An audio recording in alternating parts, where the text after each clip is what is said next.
पकड़ना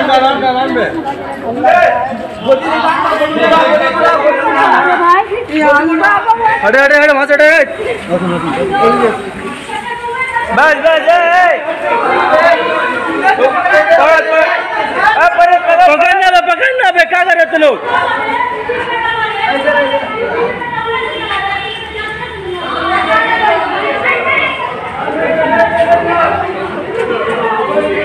গতকাল থেকে নিখোঁজ শিশুর মরদেহ মিলল হাওড়া টিকিয়াপাড়া এলাকা থেকে।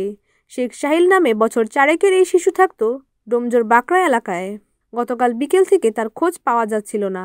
তার ছবি দিয়ে সন্ধান চাই বলে পোস্টার তৈরি করা হয় বিভিন্ন জায়গায়, সেগুলো ছড়িয়ে দেওয়ার জন্য। তার আগেই এক মর্মান্তিক সংবাদ আসে বাড়িতে। তার বাড়ি থেকে প্রায় 10 কিলোমিটার দূরে হাওড়া থানা অন্তর্গত টিকিয়াপাড়া বাইপাস সংলগ্ন এলাকায় মৃতদেহ উদ্ধার হয়।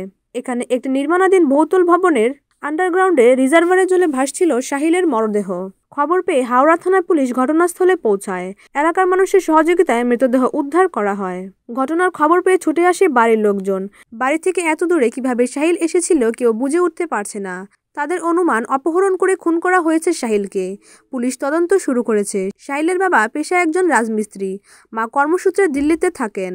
সেই কারণে বাকরা এলাকায় দিদার বাড়িতে মাঝে মধ্যে থাকত সাহিল। গতকাল দিদার বাড়িতে বেড়াতে এসেছিল। এরকম ছোট্ট শিশুর মৃত্যুতে এলাকায় শোকের ছায়া নেমে এসেছে।